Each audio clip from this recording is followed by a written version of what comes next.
এক মহিলা তার বাড়ি থেকে বেরিয়ে দেখলেন উঠানের সামনে ৩ জন বৃদ্ধ বসে আছেন।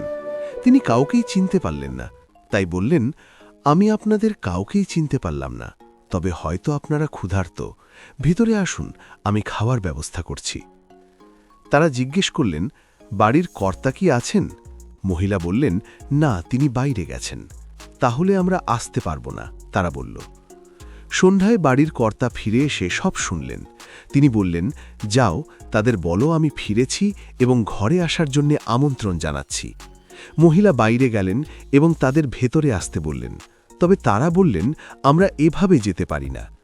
মহিলা জিজ্ঞেস করলেন, কেন, আবার কি সমস্যা?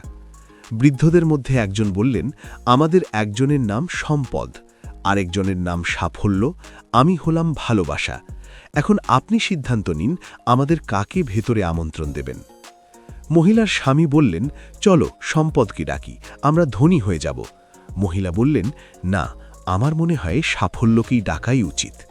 তাদের মেয়ে বসে শুনছিল, বলল, তোমরা কি মনে করো না আমাদের ভালোবাসাকেই ডাকাই উচিত? ঘর তখন ভালোবাসায় পূর্ণ হবে। মহিলাটি বাইরে গেলেন এবং বললেন, আপনাদের মধ্যে ভালোবাসাকে অনুগ্রহ করে ভেতরে আসুন, আপনি আমাদের অতিথি। ভালোবাসা নামের বৃদ্ধ উঠে দাঁড়ালেন। বাকি দুজনও তাকে অনুসরণ করতে লাগলেন। মহিলা অবাক হয়ে বললেন, আমি তো শুধু ভালোবাসাকে ডাকলাম, বাকি দুজন কেন আসছেন? বৃদ্ধরা বললেন, আপনি যদি সম্পদ ও সাফল্যকে ডাকতেন তারা বাইরে থাকত, কিন্তু ভালোবাসা যেখানে থাকে সম্পদ ও সাফল্য সেখানে থাকে। ভালোবাসা আমাদের জীবনের মূল। যেখানে ভালোবাসা থাকে সেখানেই সত্যিকারের সম্পদ ও সাফল্যও আসে।